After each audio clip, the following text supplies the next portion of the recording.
جب مسلمانوں کے دارل خلافہ یعنی مسلم دور حکومت کی راجدھانی بغداد میں ہر دوسرے دن کسی نہ کسی دینی مسئلے پر مناظرے ہونے لگے، یعنی ڈیبیٹ ہونے لگی۔ جلد ہی وہ وقت بھی آ گیا جب ایک ساتھ ایک ہی دن بغداد کے 4 الگ الگ چوراہوں پر الگ الگ مناظرے ہو رہے تھے۔ پہلا مناظرہ اس بات پر تھا کہ ایک وقت میں سوئی کی نوک پر کتنے فرشتے بیٹھ سکتے ہیں۔ دوسرا مناظرہ اس اہم موضوع پر تھا کہ کوا حلال ہے یا حرام ہے۔ تیسرے مناظرے میں یہ تکرار چل رہی تھی کہ مسواک کا شرعی سائز کتنا ہونا چاہیے۔ ایک گروہ کا کہنا تھا کہ 1 بالش سے کم نہیں ہونی چاہیے، اور دوسرے گروہ کا یہ ماننا تھا کہ 1 بالش سے چھوٹی مسواک بھی جائز ہے۔ ابھی یہ ڈیبیٹ چل ہی رہی تھی کہ ہلاکو خان کی قیادت میں تتاری فوج بغداد کی گلیوں میں داخل ہو گئی اور سب کچھ تہس نہس کر دیا۔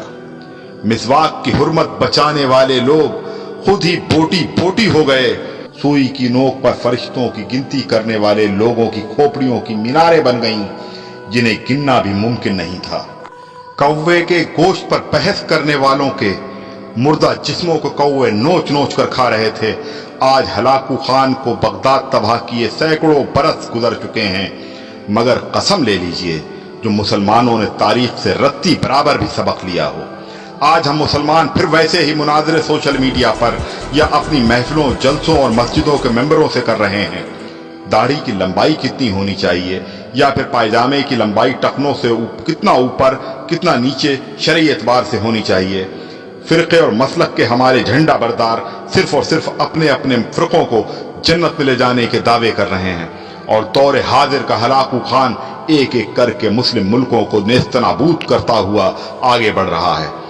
افغانستان، لیبیا، عراق کے بعد سیریائی بچوں کی کٹی پھٹی لاشوں کی گنتی کرنے والا کوئی نہیں ہے۔ بے گناہوں کی کھوپڑیوں کے مینار پھر بنائے جا رہے ہیں۔ آدم کی نسل کے نوجوانوں، بوڑھے بزرگوں کی لاشوں کو کوے نوچ نوچ کر کھا رہے ہیں، اور ہوا کی بیٹیاں اپنی عصمت بچانے کے لیے امت کی چادر کا کونا تلاش کر رہی ہیں۔ جی ہاں، اور ہم خاموشی سے اپنی باری آنے کا انتظار کر رہے ہیں۔